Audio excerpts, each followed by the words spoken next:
दिलदार खान की जान खतरे में थी और मेरे पास इसके अलावा और कोई रास्ता नहीं था कि मैं दिलदार खान को मौत के मुंह से निकालकर अपने साथ ले जाऊं और दिलदार खान राणा के शिकंजे से आजाद नंबरी आदमी की दुनिया में जिएगा। सर, दिलदार खान के मकान में राणा साहब का इस तरह बंधा होना और उनकी जेब में नंबरी आदमी की चिट्ठी, इससे बात ये समझ में आती है कि दिलदार खान नंबरी आदमी तक पहुंचने की एक सीढ़ी है। इसलिए मेरी एक रिक्वेस्ट है सर कि दिलदार खान की तस्वीरें सारे हिंदुस्तान के पुलिस स्टेशनों में लगा दी जाएं और साथ साथ राणा पर भी कड़ी नजर रखनी होगी। पर राणा साहब को मैं कुछ, मुझे शक है कि राणा दिलदार खान और नंबरी आदमी के बीच एक ऐसी कड़ी है जिस पे नजर रखने से हम असली मुजरिम तक पहुंच सकेंगे। मगर नंबरी आदमी और दिलदार खान के केस में राणा पर शक करने का क्या मतलब? सर, हम शक के जरिए यकीन और यकीन के जरिए असलियत तक पहुंचेंगे। मैं अब जल्द से जल्द राणा के गुजरे हुए कल की जानकारी करूंगा और मुझे पूरा विश्वास है सर कि मैं राणा के गुजरे हुए कल की कोई ऐसी फाइल ढूंढूंगा जो हमारे काम आ सके। राणा साहब, हमारे ट्रक्स पकड़े गए। वो एसीपी ने बहुत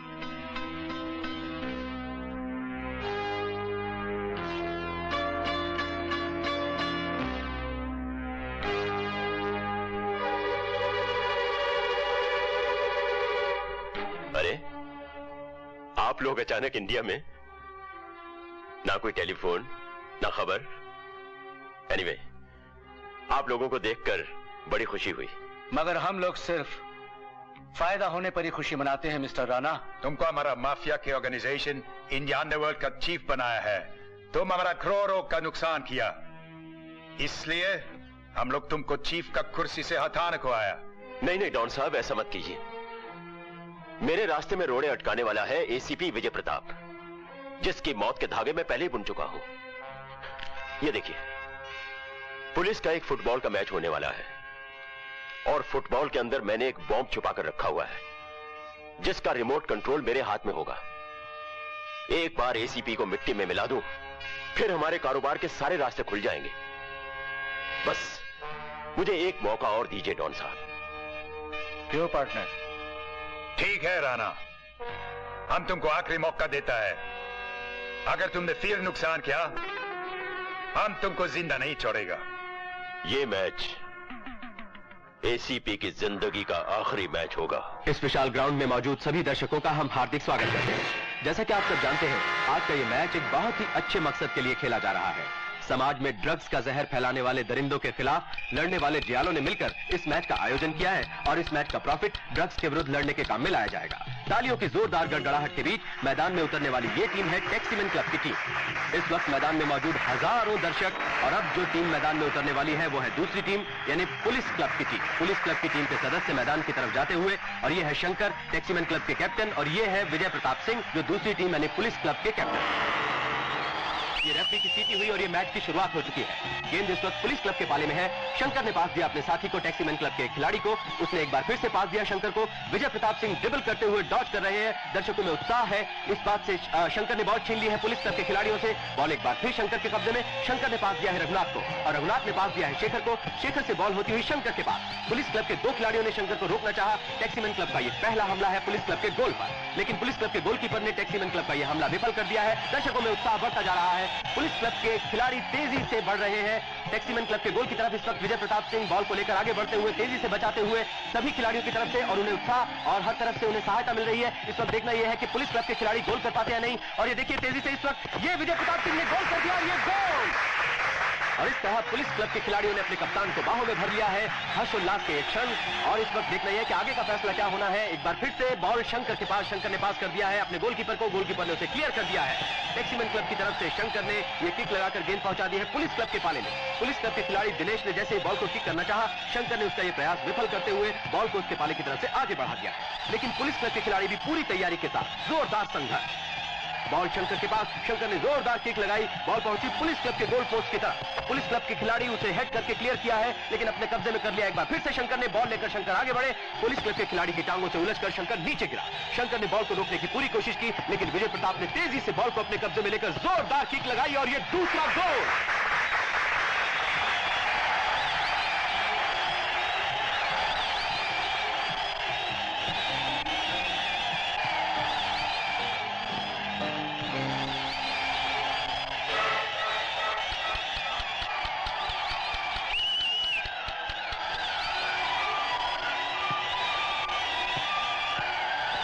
एसपी साहब,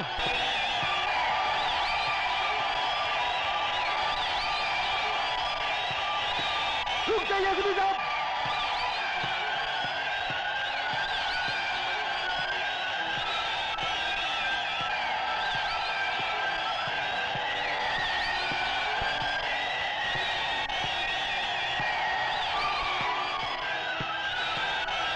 एसपी साहब, आगे मत बढ़िए, फुटबॉल में बॉल है, रुक जाइए एसपी साहब। खेल में क्षण प्रतिक्षण बढ़ता रोमांच। गेंद इस वक्त पहुंच चुकी है पुलिस क्लब के खिलाड़ी के पास। पुलिस क्लब के खिलाड़ी ने गेंद को जोरदार किक लगाई। अब गेंद के पीछे भाग रहे हैं शंकर, और शंकर ने अजीब ढंग से गेंद को आकाश की तरफ उछाल दिया है। अब एक जोरदार धमाका, एक ब्लास्ट, लेकिन शंकर ने अपनी जान पर खेलकर विजय प्रताप सिंह और लाखों लोगों की जान बचा ली है।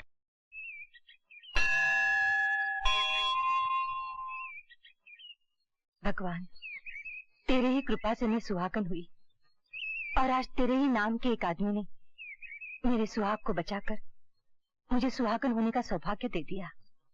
भगवान, मेरे सर पर सदा भैया का साया और भाभी माँ की ममता भरी छांव रखना।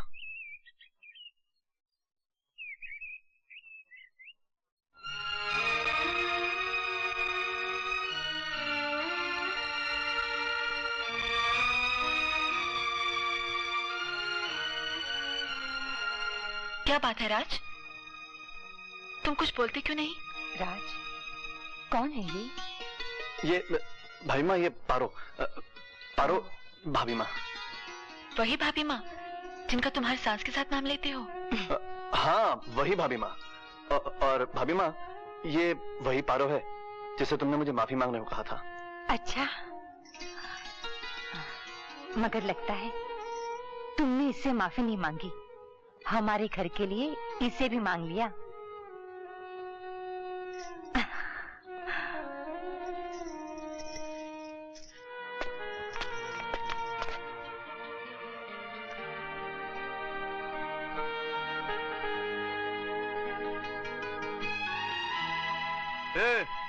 ये सब क्या है?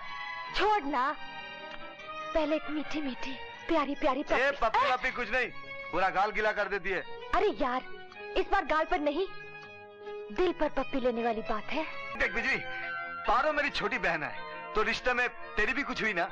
हाँ, वो तो है। तो छोटी बहन की शादी किए बगैर अपनी शादी कैसे हो सकती है? हाँ यार, बात तो एकदम दिल पे बैठने वाली है। तो पहले पारो की शादी, फिर अपनी।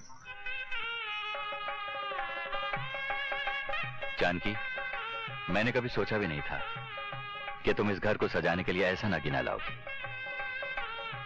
नगीना नहीं, धरती का चांद है चांद। एसीपी साहब, चांद चाहे आकाश का हो या धरती का, उसमें दाग तो होता ही है।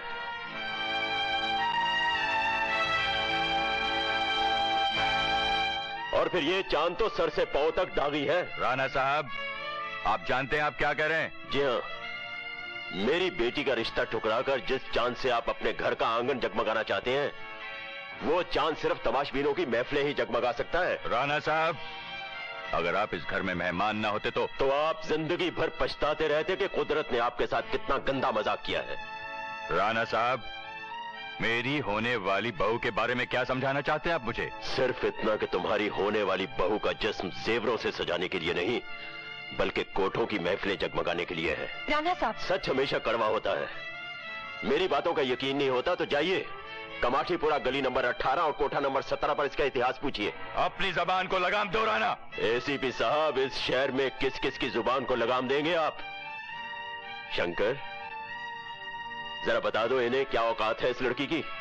ये मेरी मुंह बोली बहन है। अरे बहन तो तुम्हारी है, समाज की नजरों में इसकी असलियत क्या है बता दो इन्हें। ये जात पात और पेशा समाज के बांटे हुए लेवल है राणा साहब। मतलब असलियत छुपाने के जुर्म में तुम भी शामिल हो? मैं बताता हूं एसीपी साहब, ये लाल पीली रोशनियों के बाजार में बार बार बिकने वाला वो खिलौना है जिसे एक रात की दुल्हन तो सभी बनाना चाहते हैं, लेकिन घर की बहू आप जैसे लोहे के कलेजे वाले ही बना सकते हैं। राणा, इसके आगे एक भी लफ्ज कहा तो तेरी आवाज सुनने के लिए तेरी औलाद तरस जाएगी। छोड़ दो उसे। ये तुम क्या कर रहे हो शंकर? अरे आज तो हाथ आशीर्वाद देने के लिए उठते हैं, लड़ाई झगड़े के लिए नहीं।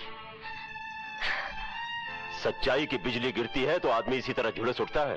जानकी, क्या तुम ये सब जानती थी या राज ने तुमसे छुपाया? बोलो जानकी, बोलो, क्या तुम जानती थी कि पारो का खानदान कौन सा है, उसके माँ बाप कौन है?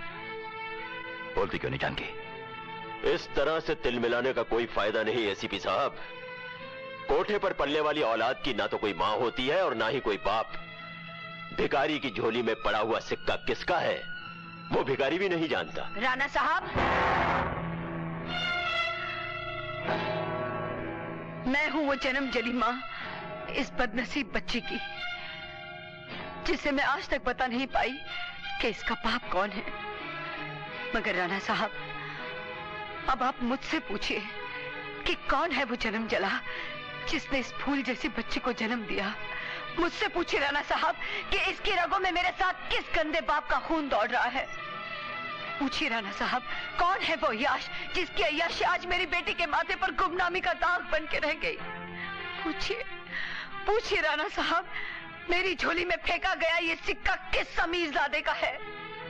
राणा साहब, वो भिखारी की झोली तो मैं हूं, लेकिन उसमें उछाला हुआ सिक्का आपका है, आपका राणा साहब। जी हाँ, और उसका सबूत है चंदनपुर का वो अस्पताल जहां आज भी पारो के बाप के नाम की जगह आपका नाम लिखा है, आपका। बदसात, दो कौड़ी की नचनिया, बंद कर अपनी जुबान को। क्यों? क्योंकि आज ये जुबान भरी महफिल में आपका दामन तार तार करने पर उतर आई है, इसलिए। एसीपी साहब, एसीपी साहब, ये हमारी बेटी है, लेकिन इसमें इसका कोई कसूर नहीं है। गुनहगार मैं हूँ, इसका ये बाप है। हरामखोर, तूने और तेरी बेटी ने दुनिया की नजरों में मुझे गिराने का अच्छा नाटक रचा है। तुझे इसका भुगतान देना पड़ेगा। याद रखना, तुझे इसका भुगतान देना पड़ेगा। राणा साहब, आपने अपनी बेटी का रिश्ता तो तोड़ दिया, मगर हमारे बाजार की रस्म मत तोड़िएगा। हमारे कोठे की दुनिया में जब कोई लड़की जवान होती है तो उसके नथ उतारने की रस्म की जाती है, और इस पहली रात के लिए आप जैसे अय्याश शौकीन इंसान अच्छी खासी रकम दे जाते हैं। इस रकम में पैदा करने वाले बाप का भी बराबर का हिस्सा होता है। तो आप भी कोठा नंबर 17 में आकर अपना हिस्सा जरूर ले जाइएगा राणा साहब।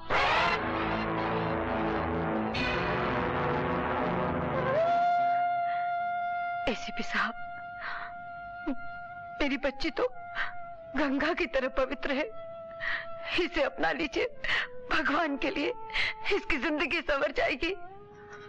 इसे देने के लिए मेरे पास आंसू और आशीर्वाद के सिवाय कुछ भी नहीं। माँ, मैं क्या करूं माँ?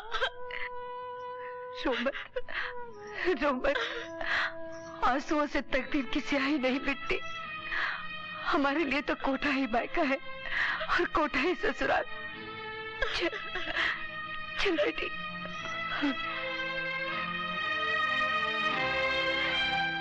हैरी,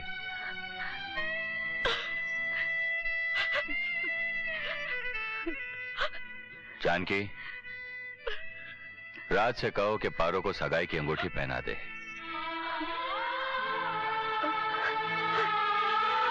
आओ बेटी, आओ।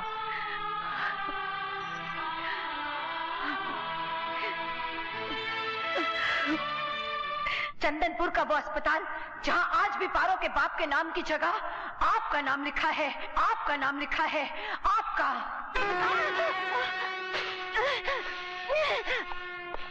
कमीनी, हमने तेरे साथ जवानी की रंगीन रातें बिताई थी तो तेरे बिस्तर पर रंगीन नोट भी बिछाए थे। तेरी हर गर्मा गर्म सांस की हमने गर्मा गर्म कीमत भी अदा की थी, और तू हमारी उन मेहरबानियों को काले कर्मों का नाम देकर सरे बाजार ढंडोरा पीटने लगी है। जहरीली नागिन, हमने तेरा फन भी देखा, तेरी फुंकार भी सुनी। तू हमें डसने से पास नहीं आएगी, तुझे पैरों तले कुचलना ही पड़ेगा। हम जैसी औरतें मर तो उसी दिन जाती हैं जिस दिन इन कोठों की सीढ़ियों पे आती हैं। हाँ, जनाजा कई सालों बाद निकलता है। तो समझ लो आज वो दिन आ गया।